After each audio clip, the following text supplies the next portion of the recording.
चलिए दोस्तों, अब बात करते हैं प्रश्नावली 11.1 के क्वेश्चन नंबर दूसरे की। देखो क्वेश्चन क्या कह रहा है, इसको समझना। कह रहा है एक शंकु का कुल पृष्ठीय क्षेत्रफल ज्ञात कीजिए। कुल का मतलब होता है संपूर्ण पृष्ठीय क्षेत्रफल। क्या होता है?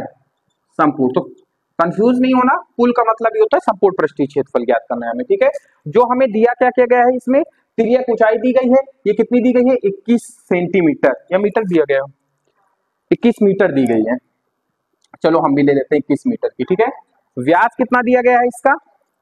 तो आधार का व्यास दिया गया है 24 मीटर का दिया गया है, ठीक है।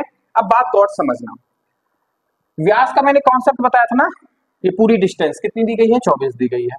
तिर्यक ऊंचाई कितनी दी गई है? 21 दी गई। तो हमसे क्या निकलवा रहा है इसमें? हमसे कुल पृष्ठीय क्षेत्रफल निकलवा रहा है। अब देखो शंकु के मैंने क्षेत्रफल में दो क्वेश्चन बताए थे, दो सूत्र बताए थे कि नहीं बताए थे? सूत्र। अब यहां पे दोनों सूत्र में लिख रहा हूं। एक पृष्ठीय क्षेत्रफल बताया था, पृष्ठीय क्षेत्रफल बताया था कि नहीं बताया था? एक संपूर्ण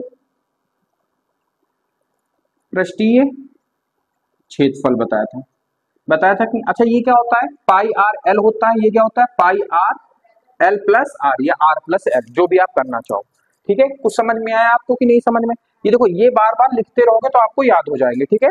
मैं जब भी शंकु का आएगा तो ये दोनों क्वेश्चन, और इसी में जो इसका वो क्या होता है, इसका क्या नाम है?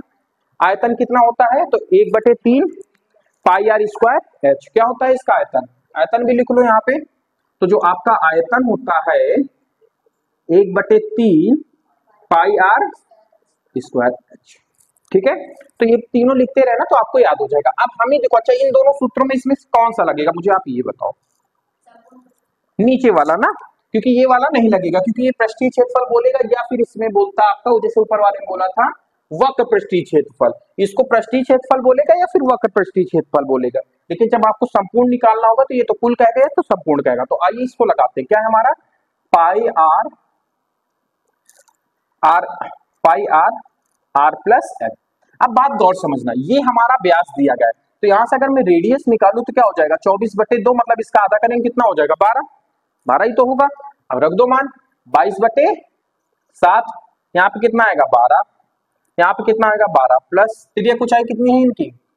7, नहीं सॉरी 21 है। अब इनको जोड़ो जरा सा, तो 22/7 इंटू 12 कितना हो जाएगा? 3 1 4 सॉरी 2 1 3, कितना आ जाएगा? 33। अब देखो इसमें 7 से तो कुछ कट नहीं रहा है, दशमलव में दे रहा है, क्या है में दे रहा है? देखो जरा आंसर इसका दशमलव में दे रहा है। देखो अब गुणा करो, 12 दूनी 24, 12 दूनी 24 और 2 25 26 और 33, 264 भागे 7, दशमलव में आ रहा है ना। अब यहाँ पे 22/7 की जगह तुम पाई का दशमलव वाला मान भी रख सकते हो, हालांकि मैं ऐसे ही सॉल्व करूंगा। अब इसका करा लो गुणा, 264 का गुणा 33 से कराओ, 4 3 12, 36 का 18 1 19, 1 आया 3 दूनी 6 1 7, यही आएगा। 2 9 2 11, 9 और 7 16, 16 1 17, हाथ में आया 1, 7 1 8, कितना आया हमारा टोटल?